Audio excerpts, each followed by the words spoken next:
হুছেইন ডাঙৰীয়া পৰাজিত হৈছে চামুগুৰিত 25 বছৰ সমষ্টিটো কংগ্ৰেছৰ হাতত আছে চামুগুৰিৰ দৰে সমষ্টিত 27,000 ভোটত ধৰাটো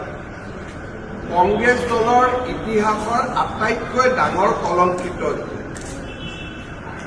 27,000 ভোট চামুগুৰিৰ দৰে সমষ্টিত ধৰাটো এইটো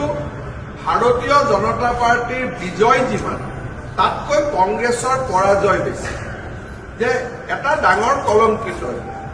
কিন্তু দুখৰ মাজতো ৰকিবুল হুছেইন ডাঙৰীয়াই এটা ভাল কথা ক'লে যে গৰুৰ মাংস খোৱাটো বেয়া কথা সেইটোৱেতো ক'লে যে কংগ্ৰেছে বিজেপিয়ে গৰুৰ মাংস খোৱা ইলেকশ্যন জিকিব সেইটো বেয়া কথা তাৰমানে মই প্ৰশ্ন কৰিম ইমান দিন চামুগুৰিত কংগ্ৰেছে গৰুৰ মাংস খুৱাই জিকাই আছিল তেওঁতো চামুগুৰি সমষ্টিটো ভালকৈ জানে তাৰমানে চামুগুৰিৰ ইলেকশ্যন গৰুৰ মাংস খুৱাই জিকিব পাৰে মই ৰকিবুল হুছেইন ডাঙৰীয়াক কওঁ যে গৰুৰ মাংসটো বেন কৰিব লাগে তেওঁৱে যিহেতু ক'লে যে এইটো বেয়া বস্তু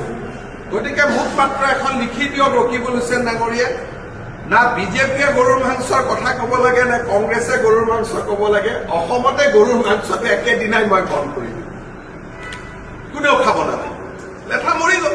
গতিকে ভূপেন বৰা ডাঙৰীয়াক মই এখন চিঠি লিখিম